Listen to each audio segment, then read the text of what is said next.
Don't let my explanation go to waste. हाँ, बहुत time लग रहा है। चलो, सो एक चीज़ देख लो। हाँ, तो अभी हम क्या पढ़ रहे हैं? अभी हम पढ़ रहे हैं कौन सा वाला stage? Promotion stage. Promotion stage है ना, जहाँ पे प्रोमोटर सब कुछ करता है। सपोजिंग ना प्रोमोटर को आइडिया आया कि वो कंपनी फॉर्म करना चाहता है एंड ऑल दैट। सपोजिंग 1 में आया। Let's take the year 2019। 2019 के 1 में उसको आइडिया आया था। फिर उसके बाद इस वाला पॉइंट में क्या मिला? कंपनी को कंपनी फॉर्म करना पड़ेगा, प्रमोट करना पड़ेगा, है ना। तो करते करते करते ही विल अप्लाई फॉर, क्या किसके लिए अप्लाई करेगा? सर्टिफिकेट ऑफ इनकॉर्पोरेशन के लिए अप्लाई करेगा। ये सर्टिफिकेट ऑफ इनकॉर्पोरेशन जो है ना, इस वाले स्टेज को हम सेकेंड स्टेज जिसको बोलते हैं इनकॉर्पोरेशन स्टेज बोलते हैं। इनकॉर्पोरेशन, ओके, इनकॉर्पोरेशन वाला स्टेज, ठीक है। उसके बाद जब उसको सर्टिफिकेट ऑफ इनकॉर्पोरेशन मिल जाएगा, मतलब जब एज अ कंपनी वो रजिस्टर हो जाएगा, क्या होगा? कैपिटल सब्सक्रिप्शन वाला एक स्टेज आता है। Then finally you will go towards the end, that is जिसमें तुमको कमेंसमेंट ऑफ बिजनेस सर्टिफिकेट मिलेगा। Certificate of commencement of business, certificate मिलेगा of commencement of business. Okay, हमने पढ़ा था कि प्राइवेट कंपनी और पब्लिक कंपनी के लिए अलग अलग चीज़ें चाहिए होता है।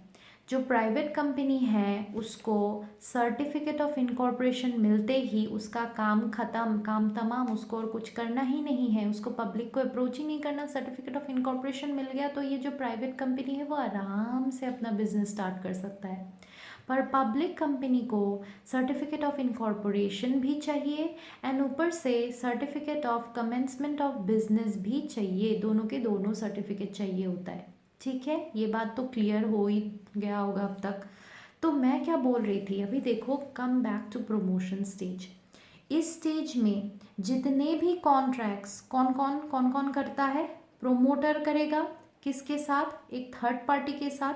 जितने भी थर्ड, मतलब प्रोमोटर थर्ड पार्टीज के साथ जितने भी कॉन्ट्रैक्ट्स करते हैं, उस कॉन्ट्रैक्ट्स को हम किस नाम से जानते हैं? उसको हम प्रीलिमिनरी कॉन्ट्रैक्ट्स बोलते हैं, या फिर pre incorporation pre incorporation contracts बोलते हैं। जो सर्टिफिकेट ऑफ इनकॉर्पोरेशन के बाद होने वाले कॉन्ट्रैक्ट्स को हम क्या बोलेंगे? क्या प्री बोलेंगे? प्री नहीं बोलेंगे, पोस्ट इनकॉर्पोरेशन कॉन्ट्रैक्ट्स बोलेंगे, क्योंकि इनकॉर्पोरेशन के बाद पोस्ट, इनकॉर्पोरेशन के आगे प्री। ओके, अभी बात सुनो, अभी मेन बात पे आते हैं। हाँ, देखो, अभी सर्टिफिकेट ऑफ इनकॉर्पोरेशन पे फोकस करो। तो सपोजिंग तुम्हारे कंपनी को 1 में आइडिया आया था ना प्रोमोटर को। सपोजिंग 1 अगस्त को ना तुमको सर्टिफिकेट ऑफ इनकॉर्पोरेशन मिल गया, मतलब कंपनी रजिस्टर हो चुका है, कंपनी को सर्टिफिकेट ऑफ इनकॉर्पोरेशन मिल चुका है, कंपनी इज नाउ रजिस्टर्ड। कब, किस डेट पे रजिस्ट्रेशन हुआ? 1 अगस्त में रजिस्ट्रेशन हो चुका है, ठीक है। अभी कंपनी जब रजिस्टर हो चुका है, अभी कंपनी को हक मिल जाता है। कैसा वाला राइट मिलता है? ये जो प्रिलिमिनरी एंड प्री और इनकॉर्पोरेशन कॉन्ट्रैक्ट्स है, याद रखना, सर्टिफिकेट ऑफ इनकॉर्पोरेशन मिलने के बाद कंपनी को हक होता है कि ये जितने भी प्रिलिमिनरी कॉन्ट्रैक्ट्स या फिर प्री इनकॉर्पोरेशन कॉन्ट्रैक्ट्स है, वो ईदर इन कॉन्ट्रैक्ट्स को एक्सेप्ट करेगा या फिर इन कॉन्ट्रैक्ट्स को क्या करेगा? रिजेक्ट करेगा। Okay, am I clear?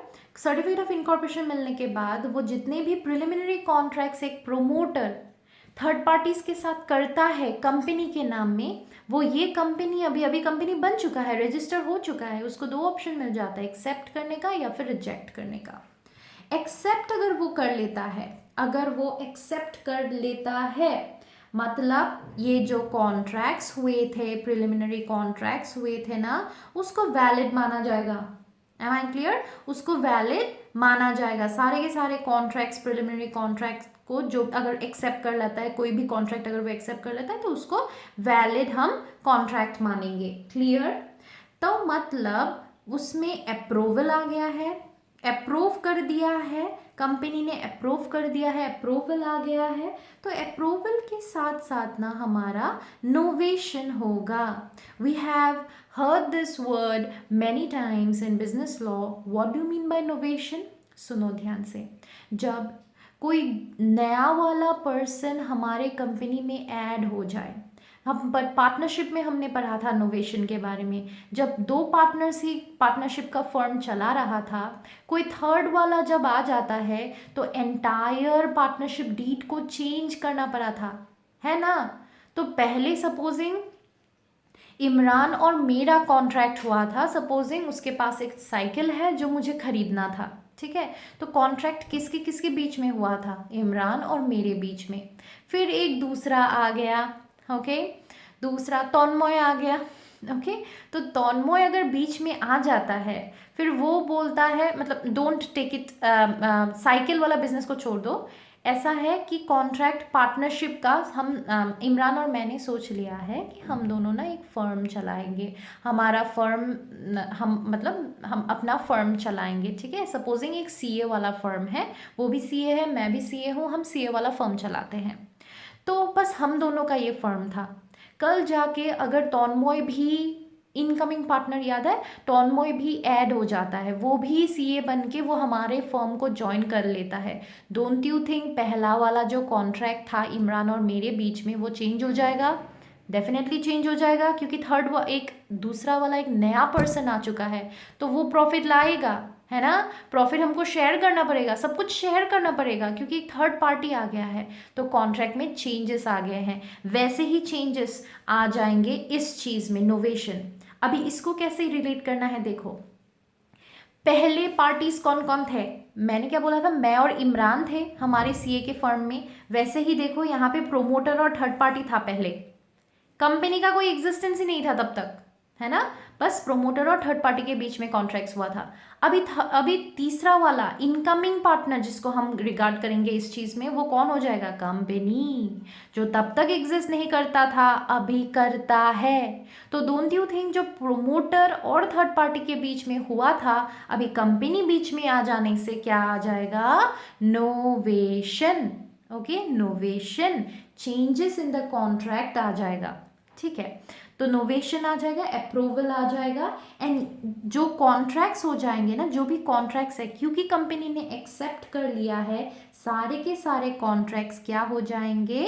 Binding on company, company के ऊपर बाइंडिंग हो जाएंगे। मतलब अभी जो प्रोमोटर है वो फ्री है, सारा जिम्मेदारी किसके ऊपर पड़ गया है? अभी कंपनी के ऊपर।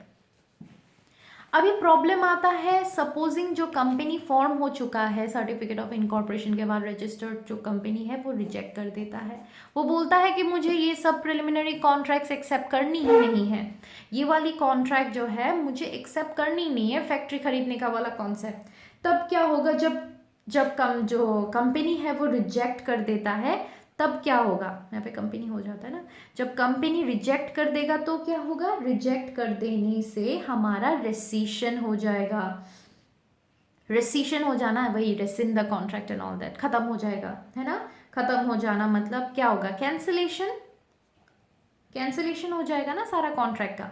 तो कैंसिल होते ही जब कंपनी रिजेक्ट कर देगा सारे के सारे कॉन्ट्रैक्ट्स को, रिसेशन हो जाएगा कॉन्ट्रैक्ट का, जितना भी कॉन्ट्रैक्ट हुआ है, रिसेशन हो गया है, स्टॉप हो गया है, ब्रेक हो गया है, तब सारा का सारा लायबिलिटी किसके ऊपर आ जाएगा? प्रोमोटर के ऊपर। इसमें प्रोमोटर जो है नो लॉन्गर लायबल, क्योंकि कंपनी ने सारा जिम्मेदारी अपनी माथे में ले लिया है। इसमें कंपनी बोल रहा है कि तुमने जो भी करतूतें की है ना, उसमें मैं जिम्मेदार तो नहीं हूँ। वो ऐसे बोलते ही कंपनी जो है वो फ्री हो चुका है, एंड सारा जिम्मेदारी प्रोमोटर पे आ गया है, प्रोमोटर पर्सनली लायबल हो गया है। वही तो अभी हम पढ़ रहे थे भाई यहाँ पे, अबाउट द पर्सनल लाइबिलिटी पढ़े थे ना, तो यही तो है personal liability. Okay, so that is it. तो इस चीज़ को I will give you a pick later on. Okay, तो ये क्लियर हो गया ना पर्सनल लाइबिलिटी।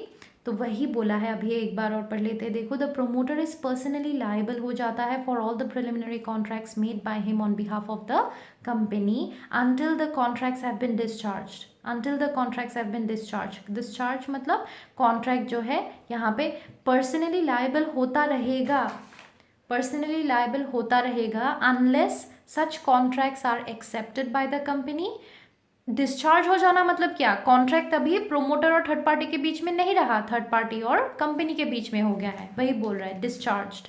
और the company takes over the liability of the promoter, यानी और if the company accepts it, और बोल रहा है अगर प्रोमोटर एक्सेप्ट करने की वजह से कंपनी आ जाता है, प्रोमोटर का काम खत्म हो जाता है, तब वो पर्सनली लाइबल नहीं रहेगा। पर अगर नहीं करता है, अगर रिजेक्ट कर देता है, तो वो पर्सनली लाइबल हो जाएगा। Am I clear? Okay, and last वाला लाइन में हमने क्या पढ़ा था, क्योंकि प्रोमोटर मर जाता है डजंट मीन वो फ्री हो गया है, उसके फैमिली मेम्बर्स को उसकी जिम्मेदारी उठानी पड़ेगी। नेक्स्ट देखो, liability at the time of winding up of the company. Obviously you already know about winding up thing, कैसे कंपनी वाइंड अप होता है। कंपनी को वाइंड अप करने में कौन हेल्प करता है, एक ऑफिशियल लिक्विडेटर होता है ना, ऑफिशियल लिक्विडेटर होता है जो कंपनी को वाइंड अप करने के लिए हेल्प करता है। ओके, तो अभी क्या क्या जिम्मेदारी प्रोमोटर को उठानी पड़ेगी wind up of the company में। सपोजिंग कंपनी उसने बनाया था, अभी कंपनी खत्म होने वाला है, वाइंड अप होने वाला है, अभी उसका क्या क्या लायबिलिटी हो सकता है, क्या क्या गलती के वजह से उसको लायबिलिटी आ सकती है। देखो, first one, liability for misfeasance और ब्रीच ऑफ ट्रस्ट।